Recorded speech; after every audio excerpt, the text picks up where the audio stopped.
Good morning, all of you. Today we will read chapter 6 of 7th class Natural Vegetation and Wildlife. प्राकृतिक वनस्पति and वन्य जीवन.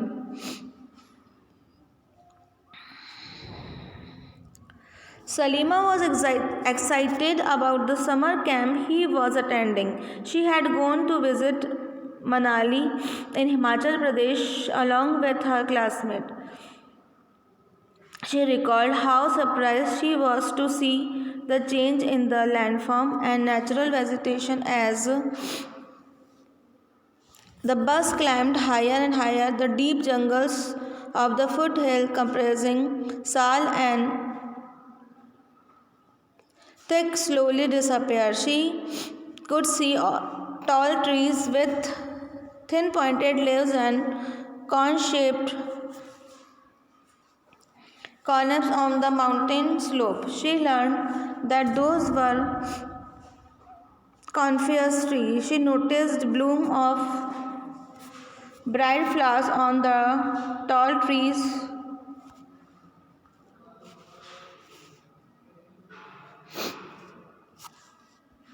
There were the rhododendrons from Manali. As she was traveling up the Rohtang Pass, she saw that the land was covered with short grass and snow in some places. Salima अपनी गर्मियों की छुट्टियों में बहुत ज़्यादा एक्साइटेड थी. वह अपने क्लासमेट्स के साथ में हिमाचल प्रदेश में मनाली देखने गई थी. उसे सब याद आ रहा था कि बस जैसे जैसे चढ़ाई पे जा रही थी तो उनकी जो आकृति थी, मतलब जो लैंडफॉर्म थी वो भी बदलती जा रही थी और जो भी वनस्पति थी उसका भी बदलता हुआ रूप उसको दिख रहा था. गिरिपाद में स्थित साल और सागवन के घने वन धीरे धीरे अदृश्य हो रहे थे.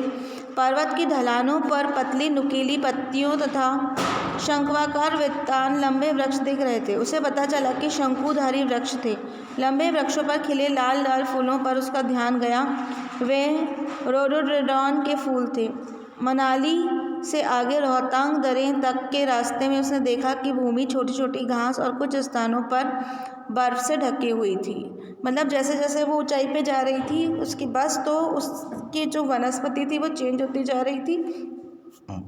साल के वृक्ष जैसे जैसे बस आगे चलती जाती तो ऐसा लगता है कि जैसे पेड़ भी हमारे साथ चल रहे हैं, तो वो अदृश्य हो रहे थे. और वहाँ की जो वनस्पति थी वह नुकीली थी, पतली थी और लास्ट में शंकु के आकार के जो बड़े बड़े पेड़ थे, शंकुधारी वृक्ष थे.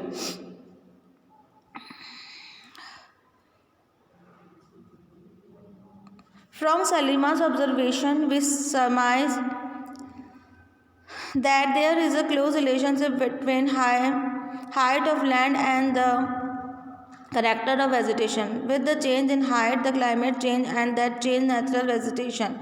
The growth of the vegetation depends on the temperature and the moisture. It also depends on the factor like slope and thickness of the soil. The type of the thickness of natural vegetation varies from place to place because of the vegetation in this factor. Natural vegetation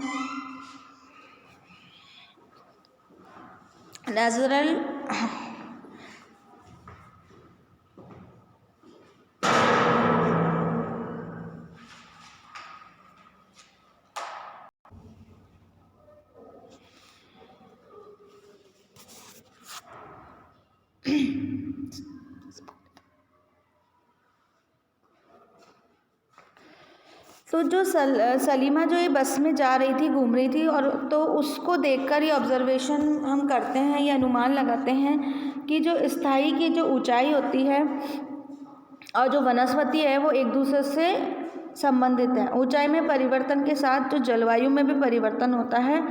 इसके कारण जो वनस्पति है उसमें भी बदलाव आता है. वनस्पति The growth of vegetation depends on temperature and the moisture. It also depends on the factor like slope and the thickness of the soil. वनस्पति की वृद्धि तापमान व नमी पर निर्भर करती है. इसके अलावा यह ढाल तथा मिट्टी की परत की मोटाई जैसे कारकों पर भी डिपेंड करती है. The type and the thickness of a natural vegetation varies from the place to place because of the Variation in this factor. Natural vegetation is generally classified into three broad characterized as follows.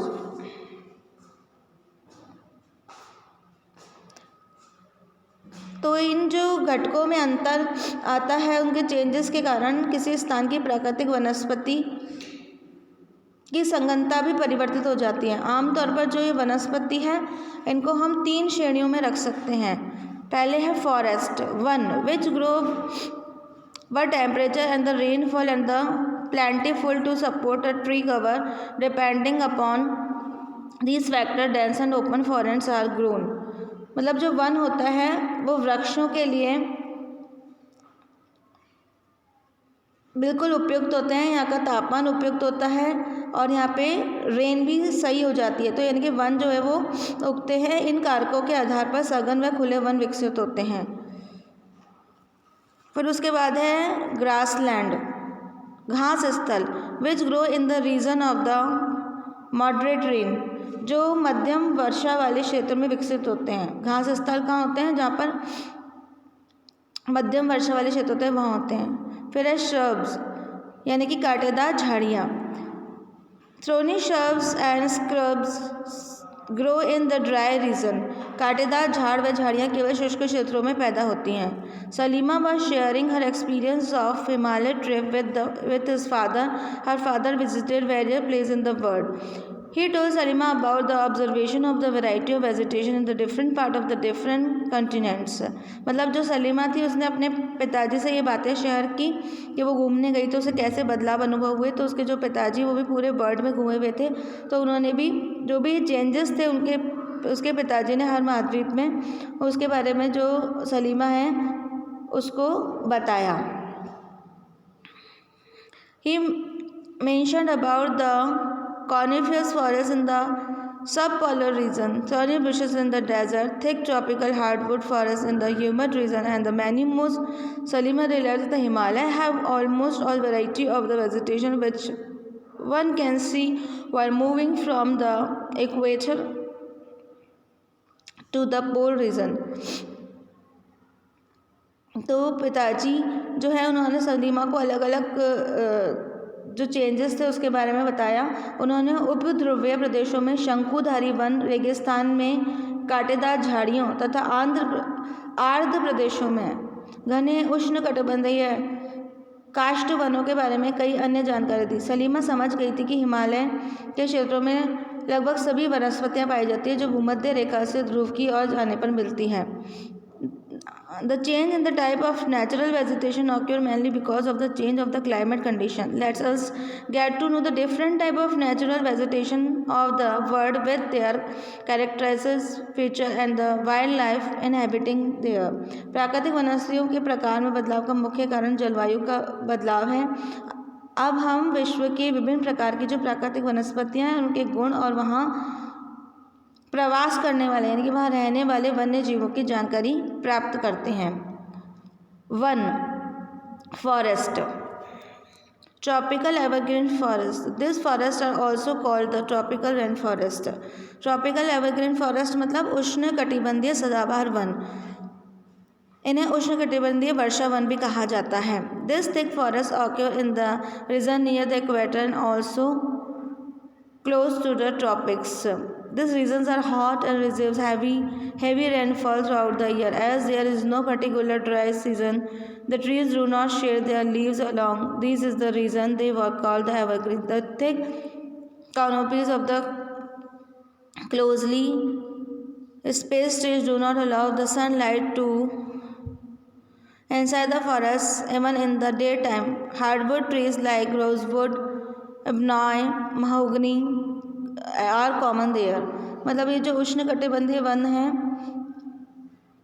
यह भूमध्य रेखा के आसपास में पाए जाते हैं। ये बहुत हॉट होते हैं और यहाँ बारिश भी बहुत अच्छी होती है। कभी यहाँ सूखा नहीं पड़ता है, शुष्क नहीं होते हैं और यहाँ पे जो पेड़ उगते हैं वहाँ की पत्तियाँ पूरी तरह से नहीं झड़ती है और क्योंकि हमेशा ग्रीन रहते हैं इसलिए इनको सदाबहार वन कहते हैं। काफ़ी घने वृक्ष होते हैं और इतने घने होते हैं कि सूर्य का प्रकाश भी हमें उनके बीच में से नहीं दिख पाता है। आमतौर पर यहाँ अच्छी जो लकड़ियाँ हैं वो मिलती है, जैसे रोजवुड, आबनूज, महोगनी आदि जो काफ़ी कीमती लकड़ियाँ हैं, अच्छी क्वालिटी की जो लकड़ियाँ हैं वो यहाँ पर इन वनों में मिलती हैं।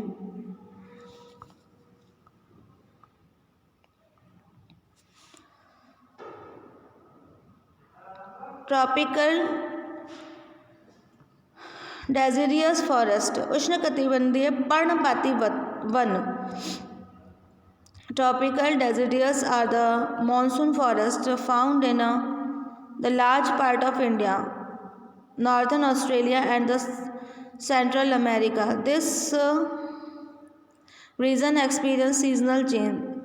Trees shed their leaves in the dry season to conserve water. The hardwood trees found in these forests are sal, teak, neem and shisham. Hardwood trees are extremely useful to making furniture, transport and the constructional matter. Tigers, lion, elephant, langurs and monkeys are the common animals of this region. उष्णकटिबंधीय पर्णपाती one मानसूनी one होते हैं जो भारत, उत्तरी Australia, मध्य America के बड़े हिस्सों में पाए जाते हैं। इन क्षेत्रों में मौसमी परिवर्तन होते हैं। जल संरक्षण रखने के लिए शुष्क मौसम में यहाँ के वृक्ष पत्तियाँ झाड़ देते हैं। इन वनों में पाए जाने वाले दृढ़ काष्ठ वृक्षों में साल, सागवान, नीम व शीशम है। दृढ़ काष्ठ वृक्ष फर्नीचर, यातायात व निर्माण सामग्री आदि बनाने के लिए उपयोगी होते हैं। इन प्रदेशों में आमतौर पर पाए जाने वाले जानवर हैं बाघ, शेर, हाथी, गोल्डन लंगूर, बंदर आदि।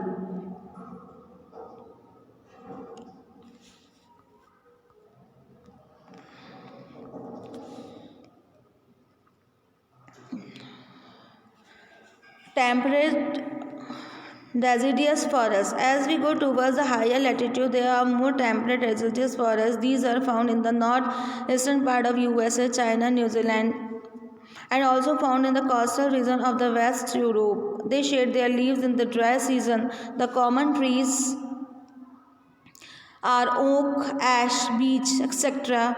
Deer, fox, wolves are the animals commonly found. Birds like peasants, monals are also found there.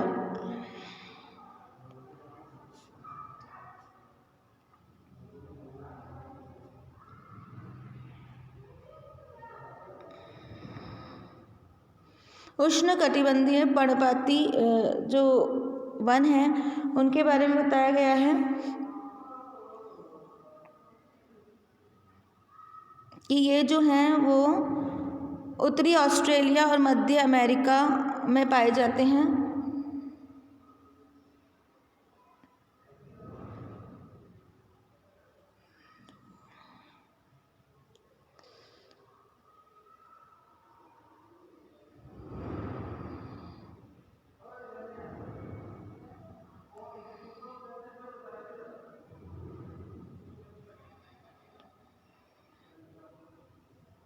इसके आगे का हम इसके नेक्स्ट पार्ट में पढ़ेंगे। Thank you very much.